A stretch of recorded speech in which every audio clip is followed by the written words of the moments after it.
왜냐면은 미국 아티스트뿐만 아니라 전 세계 영국이나 뭐 오스트레일리아나 다른 전 세계 아티스트들이 전부 다 당신을 원했거든요. I don't have Taylor Swift yet, though. Where is she?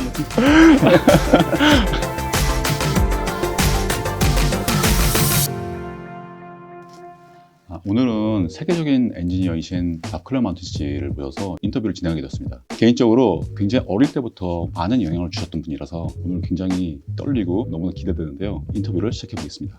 나일 로저스 씨랑 오랫동안 작업을 했었어요. 근데 요즘 친구들한테는 나일 로저스는 다프트 펑크 앨범에 참여한 기타리스트 정도로 생각하거나 볼 수 있는데 사실 그는 최고의 기타리스트이자 프로듀서거든요. 그분이 프로듀서하거나 곡을 쓴 것들이 마돈나의 Like a Virgin 그리고 듀란 듀란의 프로듀서도 하셨는데요. 데이빗 보이의 Let's Dance라는 곡인데 그 곡도 밥 씨가 믹스를 하셨어요. 그 앨범을 하신 걸 알고 나서 더 찾아봤더니 나일 로저스가 직접 운영하는 밴드인 쉬크의 앨범부터 작업에 참여를 하셨더라고요. 언제부터 그와 일하게 됐는지 너무 궁금합니다. We built the studio power station, and our first client was Chic. It was Know-how Rogers and Bernard Edwards. And in fact, it was so early, the studio wasn't finished yet. And so the first sessions we did at Electric Ladyland Studios. And so when the studio finally opened, we just had a recording desk and an ISO booth. And so we finished the vocals on their first album, which was, let's see, I think it was, I forgot the name of it, but it was the hit was Everybody Dance. So we did that, and then we mixed that record, we mixed the whole album, and then it became they had a big hit, and then we finished the studio, and they came back, and we did the Say Chic album, and all the Chic albums, and so I got to know them very well. They were our first client, that was the thing, and so it was a big deal to us and to me. And they, nobody knew who they were at the time. I remember they were dressed in old clothes when I first worked with them, and then all of a sudden they had a big hit, and they started wearing very fashionable clothes. I think Niall bought a Porsche and a Ferrari, and went on from there. But that was great, and I just loved working with them. In fact, Nile Rodgers got an incredible sense of humor, and so I was always laughing. It was always a fun session. 제가 어릴 때 디스코텍을 가면은 이넥시스의 앨범을 들을 수 있었는데요. 잠깐 이 사운드를 잠깐 들려줄 수 있을까요? 예.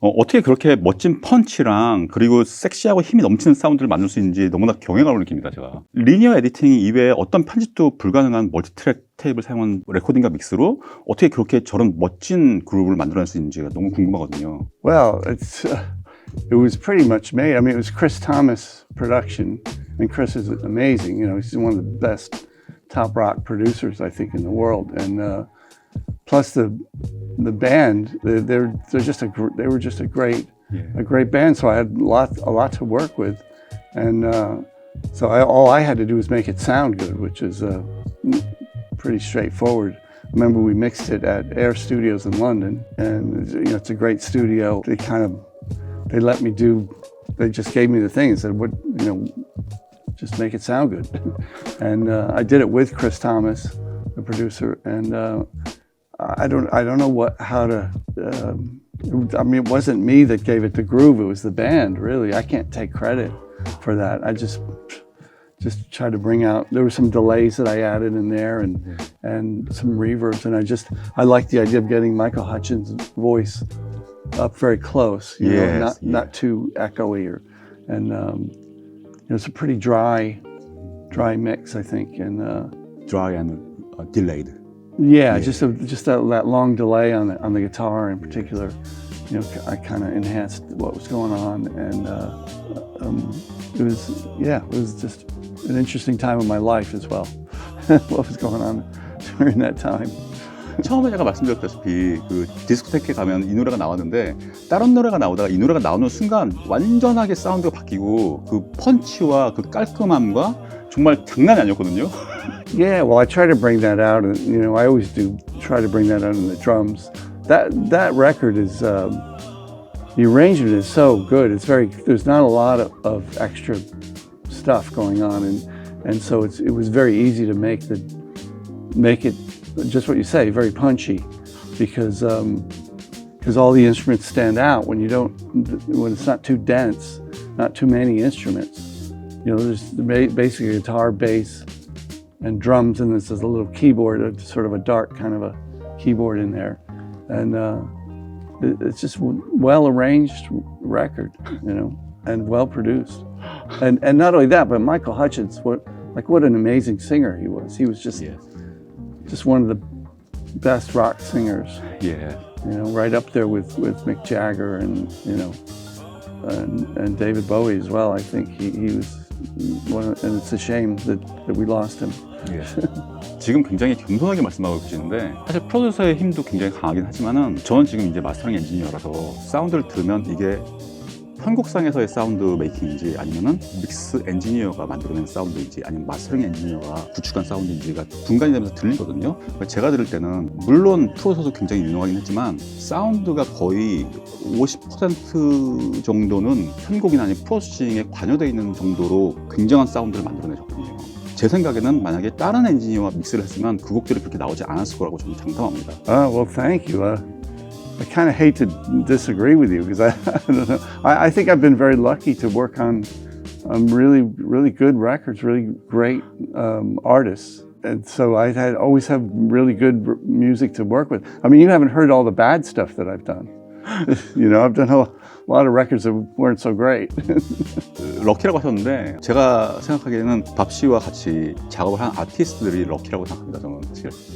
Great. 왜냐하면은 미국 아티스트뿐만 아니라 전 세계 영국이나 뭐 오스트레일리아나 다른 전 세계 아티스트들이 전부 다 당신을 원했거든요.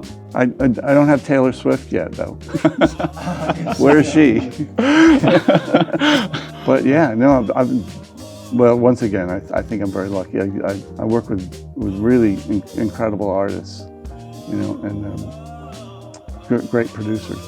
다음은 제가 돌비 애트모스에 대해서 시청자분들을 위해서 몇 가지 질문을 해볼게요. 기존의 스테레오 믹스에서는 LCR로 한정되어 있는 위치 정보 안에서 앞과 뒤 같은 음상을 표현하기 위해서 EQ나 컴프레서를 사용해서 그렇게 들리는 프로세싱을 했습니다. 그에 비해서 돌비 애트모스 믹스에서는 트랙의 위치 정보가 더 다양하고 그리고 명확하게 존재하거든요. 트랙의 사운드와 톤을 더 의도에 맞게 믹스를 하는데 스테레오 믹스보다 이점이 있다고 체감되시는지 궁금합니다. Yeah, well, I start with just a stereo mix. I get the stereo mix to the point where I think it's a good balance and a good sound, and then I create then I switch over and start working on the immersive part of it, and it actually the mix gets better because just what you were saying is that you suddenly have more space and more places to put things and more. It becomes obviously more three-dimensional, and so the vocal can actually stand out more in a way. I mean, without changing the balance, because you have more separation. Because in stereo, I'm always trying to do that, like make room for the vocal, because that's the most important thing to me. Sometimes if it's very dense, it's hard to do that, but in immersive audio, I can spread things out. I can put guitars on the sides or side speakers. I put the keyboards in the back. Maybe if there's strings or horns, I'll put them around the back. And that way the vocal has so much more room to live. And but that's just what you're saying. It really, I think it helps in the perception of the music. 많은 예산과 노력을 투입해서 많은 업계인들이 돌비 애트모스 믹싱 시스템을 갖췄는데 여전히 창작물들이 소비되는 대부분의 방식은 에어팟이나 스페셜 오디오를 통한 가상 서라운드로 이루어집니다. 이러한 부분에서 어떤 사람들은 굉장히 허탈함을 느끼는데요. 이런 것에 관한 의견이 어떠신지요? Yeah, it's a shame because when you hear immersive audio in a system like we have here in this wonderful studio, it's very impressive and you just want to hear that, but then you go to your earpods. Yeah. and it's not even close to that. You know, it's kind of similar to the old days. I remember spending forever on when it was all vinyl records. Spend weeks on a mix or on a production, spend months sometimes, and I'd go to mastering and I'd master, do everything you can, and then I take the ref home and put it on my record player, and then I just kind of go, oh, is that it? That's all I get? And it was always depressing because it never sounded like it did in the studio, because usually artists would try to make the side too long, and so you had to turn the bass down, and you had to make all these compromises for the vinyl, and so it's kind of the same thing now, only more dramatic.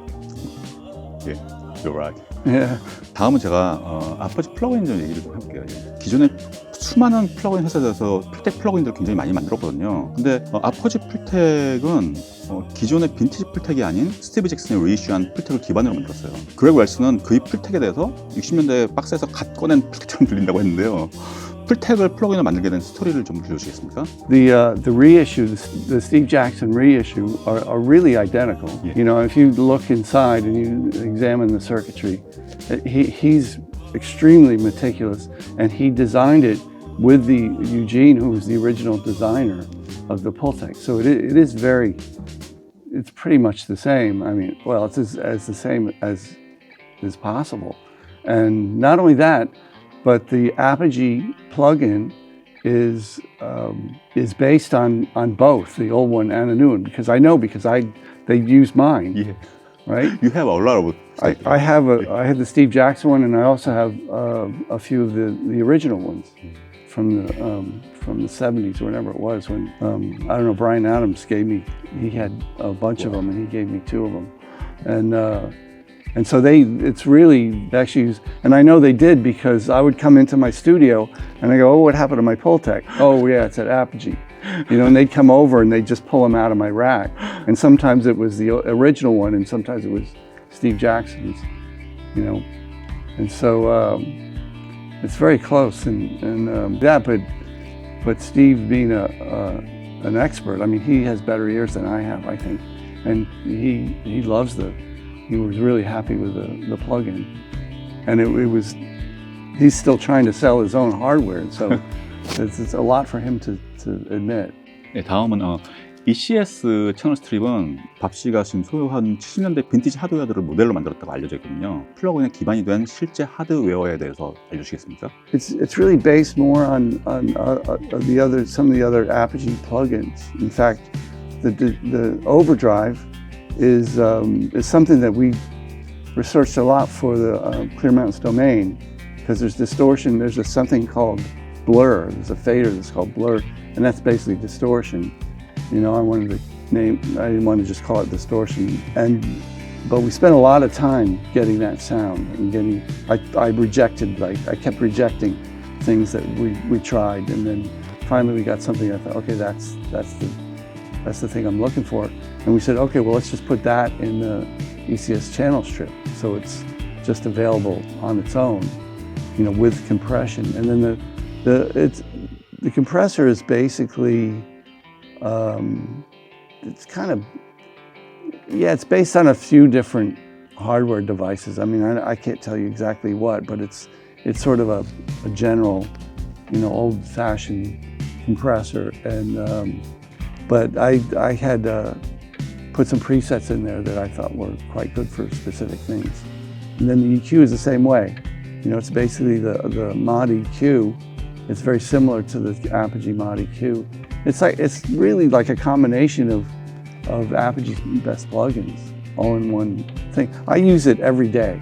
Wow. I really do. I use that a lot. I mean, I'm always like, okay, what's wrong with this? This sounds too clean, or this sounds, it's usually on a guitar that maybe isn't quite the right sound, and it just needs to, be a bit punchier and a bit, grittier, and I'll just put that plug-in on it and just crank up the overdrive, a little compression, maybe push a little 4K, and then there you go, it's perfect. It just always seems to do just the right thing.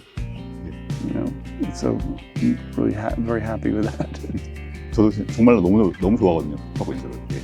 아퍼지 플러그인과 듀얼 파서 기능이 이펙팅이 된 다이렉트 모니터링과 DAW에 녹음된 드라이 소스가 다를 수밖에 없는 홈 스튜디오의 녹음을 워크플로우를 아주 잘 이해하고 보완한 영리한 기능이라고 생각하거든요. 한 가지 아쉬운 점으로는 DSP로 구동할 수 있는 플러그인에 리버브가 없는 것 같아요.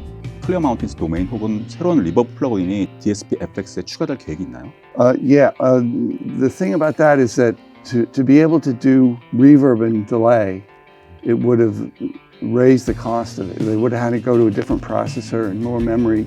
And so instead of raising the price, we thought about it and we said, well, reverb and delay is latency. It's by default, it's latency. And so why should we raise the cost of our device when you could do that in your DAW just as easily and it's just as effective.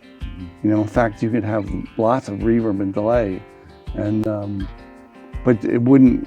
It doesn't matter that there's some latency added to it because you don't notice it. It's reverb. Yes. We are always using pre-delay. Yeah, right, exactly. I mean, I always add pre-delay to my reverbs. Yes. And so what's the difference, you know? And so it was really to keep the cost down, and we realized there wasn't any. In fact, they wanted to do that, and I said, well, why would you raise the cost when you can just do it in the DAW? Yeah. 오늘 너무 감사했습니다. 예, 제가 너무나 존경하는 엔지니어분을, 그리고 제가 어릴 때부터 정말로 큰 영향을 줬던 엔지니어분을 만나게 돼서 너무나 감사드리고요. 그리고 앞으로도 굉장히 멋진 모습들을 계속 보게 될 것 같아서 너무 기쁩니다. Oh yeah, very welcome. My pleasure. Well, thank you. I hope so. Yeah. I keep doing it. I've been doing this for 50 years, and I still love it even more than I did when I started. You know, I really do. Just enjoy. I enjoy mixing, and and now with immersive audio, it's a whole new world really. And so but thank you. I appreciate that you like what I do.